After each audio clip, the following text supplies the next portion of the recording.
Bé, avui hem celebrat la prova social de l'Esquí Club Camprodon d'enguany, del 2014. El temps ens ha fet un mig-mig, hem tingut vent i una mica de boira, però tot i així hem pogut celebrar-ho amb bastanta normalitat. Estem molt contents, hem sigut uns 90 corredors de totes les categories, veterans, amb els piques personals que hi ha entre les famílies, pares i fills, i això és el que es tracta. La festa de la neu, la festa del club, a peu del canó, a peu de la neu.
I a més aquest any hem fet una novetat, i és que hem incorporat la primera prova social d'esquí de muntanya del club.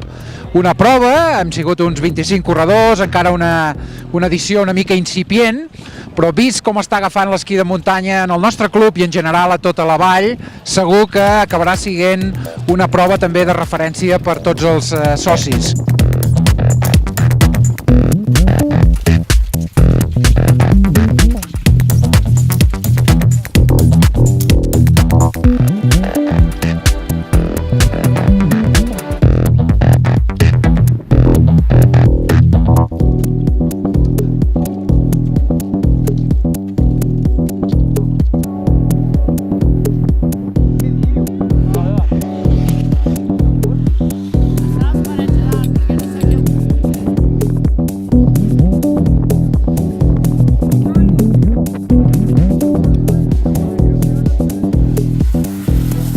I ara ja ens queda per cloure la temporada el proper dissabte, dia 5, que farem un dinar una mica especial a la Masia del Mariner, i esperem allà poder fer l'entrega de premis i poder celebrar aquesta magnífica temporada que hem tingut aquest any. Gràcies sobretot a tots els col·laboradors, a l'estació d'esquí de Vallter 2000, al restaurant, a tot el personal de Vallter. Estem molt contents perquè entre tots, les escoles d'esquí, entre tots hem fet que aquesta temporada sigui una bona temporada per recordar.